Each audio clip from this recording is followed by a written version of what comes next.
So they couldn't. So they rushed inside to try if they can bring the peoples out. So unfortunately, when I opened the gate for them and they entered, we were able to rescue 2 people out of the car. But the remaining 2, we couldn't rescue them. Already, investigation have begun on the incident that claimed the life of 2 people at East Legon in Accra, Ghana. It happens that on the 12th October 2024, this young man here, which is the son of this great pastor, Pastor Salifu Amwaku, who is the founder and the general overseer of Alive Chapel International in Ghana. This young man picked up his mom's car, the vehicle, and drove off. Where are you going to? A 16-year-old boy driving. How is it possible? And for that guy to move out that day with that car, it simply shows that that was not the first day something like that has been happening. It shows that this guy have been driving that very car, if not other cars, before that thing happened that very day. Why will a 16-year-old boy driving? Where will a 16-year-old boy be going with a car? A pastor's son. I don't know the reason why most pastors' children do behave somehow. I don't know why. They behave rough more than other normal children. I don't know why. A 16-year-old boy, for Christ's sake, who showed the guy, who taught the guy how to drive? That person is supposed to be arrested. Yeah, you know that the person is before you show or teach someone how to drive, you're supposed to know the guy's age first. That is number one. You're supposed to know the person's age, whether man or woman. So for teaching the guy how to drive at the 16 underage is an offense. First of all, I'm doing this video not because of that guy generally, but because of other things to happen. Okay, so before you teach someone how to drive, try to know the person's age first. That one is by the way. The second thing again is, do not drink and be driving, and do not drive and be drinking at the same time, and don't be driving at the same time be discussing with people, and don't be driving at the same time be making call. Please be mindful. Concentrate on traffic lights. Know when the lights say stop and when the lights say go. Always obey laws when you are driving. When you are driving and you see people crossing road, kindly stop the car. If you see the type of speed this guy was using, the speed was massive. A young guy of 16 years. Now you claim the life of 2 people, 2 innocent people that have nothing to do with your stupidity. You claim their life. Take for instance this guy. Let's say the guy will be jailed. A 16-year-old guy, he can never be jailed because he's underage.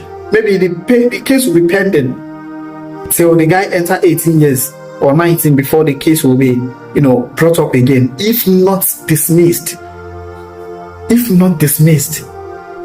That is the major reason why I say you have to be very, very careful. Don't die a foolish death.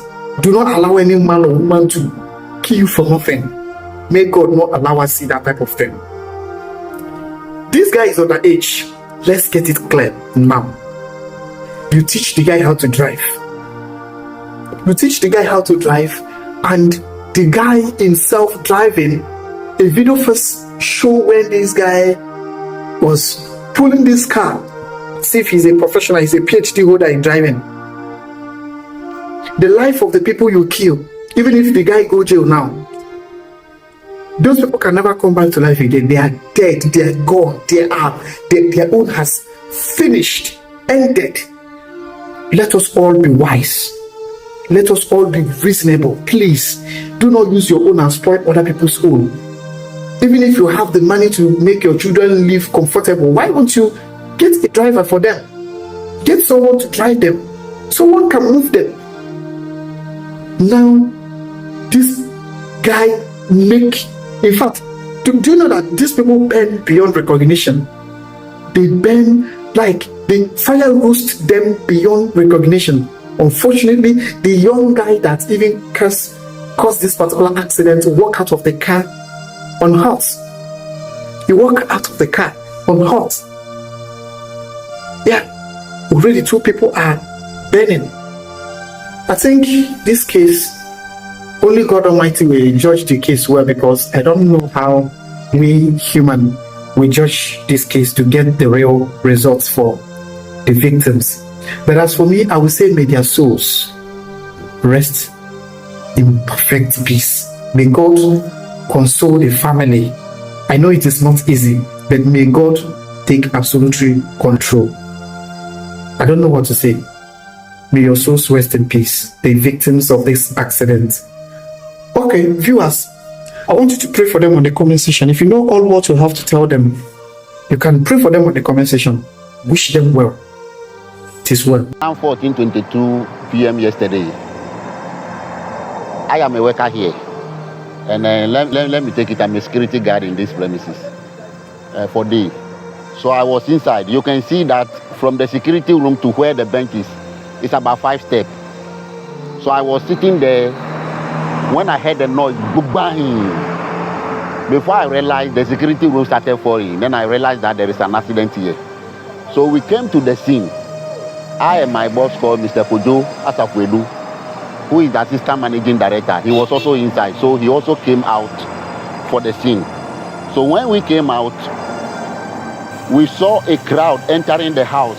They were pushing the gate that we should open the gate. So I opened the gate for them, not knowing they were trying to rescue those in the car. So they couldn't. So they rushed inside to try if they can bring the people out. So unfortunately, when I opened the gate for them and they entered, we were able to rescue 2 people out of the car. But the remaining 2, we couldn't rescue them. Already they say the driver is out. But honestly speaking, what happened outside, I wasn't outside because I was defending fire entering the house. So I was bringing fire extinguishers to those who are around to fight the fire. So that is the job I was doing, going up and down, bringing water and fire extinguishers. So it was then that a Muslim guy also tried his best to break through the fire to bring one young lady out, who is a child. By that time, the girl was very weak, but she was rushed to the hospital. So looking at the way the fire strike, we do everything to bring the fire under control so that we can rescue the remaining people in the car. But we try everything. The extinguisher couldn't help us. We try to throw fire into the fire, but looking at 2 cars that are burning at the same time, there is nothing we can do. So I started calling fire service. People were calling fire service. The response wasn't coming. So it's unfortunately the water suppliers, those who have been supplying water to people's home, they came to the scene and they were carrying water, 4 tanks. So it's through the help of those people that the fire couldn't enter the house. Like by this time, all these houses will have been on the ground. So they try to pour water as much as they can to bring the fire under control. So before fire service come, that means the fire has come down before they also came and finished the remaining one. The first girl was able to break through there, pass through the security room inside and came out to the yard. But the second one is one Muslim guy who was bold enough to fight the fire and then was able to bring the young girl out. But the remaining 2, what caused the whole problem is the front seat pressed them at the back. So there is nothing we can do to bring them out. So the guy tried to pull them, but it's like something has locked them behind. So it's like the guy do all his effort that he can do to bring them out, but the result brought nothing to me. The incident happened at 14:22. That is where the incident happened. The fire service came. I couldn't monitor the time because, to be honest with you, looking at the pressure on me, that I was helping to fight the fire, but it came in the evening.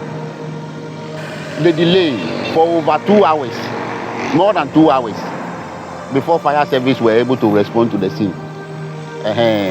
So I couldn't get the exact time.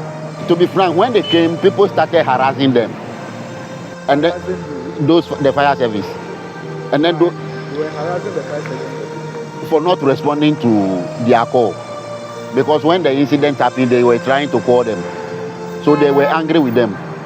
But after approaching one officer, they were also complaining that when they were coming, there is a whole lot of traffic at Medina. So even when they are blowing their horn, they don't even give them the chance to penetrate. So we can't blame them for that. And even look at the whole East Legon. What the fire service told me is what I'm giving to you. Look at the whole East Legon. There is no fire station at East Legon. So what do we want them to do now? They have to come all the way from Medina to this place. And imagine the traffic. We are not giving them the chance. So we shouldn't blame them. So the only thing they told us is that we should give them the way to do their work. Yeah. Oh, I tell I did. This guy gonna kill me. Oh, you bad.